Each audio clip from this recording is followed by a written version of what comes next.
Hi Michael, your DIY fear is dealing with electricity and gas. Those are two very sensitive areas for any kind of installation, and we usually recommend that if you're unsure of how to interact with your electricity or gas lines, you definitely want to leave that to a professional, or at the very least get a consultation in from a professional who can steer you in the right direction. But yeah, definitely go slow, because messing with either of those things and making a mistake there could be potentially disastrous, and you don't want to be kept up at night regretting the work you did because you jumped the gun a little too early. And that being said, you also don't want to have nightmares about what could go wrong. So maybe talking to a professional or doing some reading on the subject before you get going would help alleviate that fear, and then you'd be okay. But either way, go slow, take your time, and don't rush.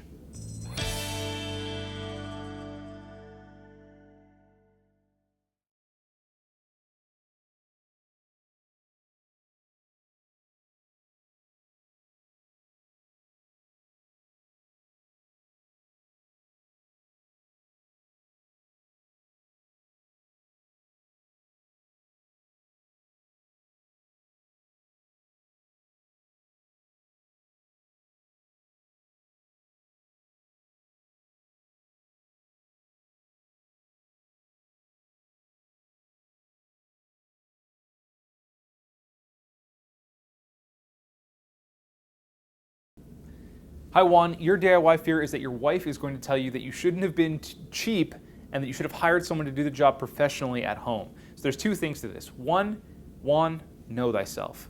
Because really, when it comes down to it, if you're looking at a project, you should know, or at least feel to what level of comfort you'll be able to achieve a installation, whether it's a hardwood floor or new tiles or a repair, something like that. So if it's something that seems easy that you think you can do, I'd say go for it, but don't be afraid and don't be too proud to know when things are a little bit above your head.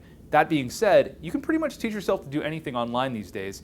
There are lots of great video tutorials, there's lots of great reading material out there for all manner of DIY projects. So take the time, make sure you're well read on the subject before you try it. Don't just pick up a hammer and a chalk line and start getting at it. Take your time, and I'm sure your project will turn out great, and you and the wife will be very, very happy.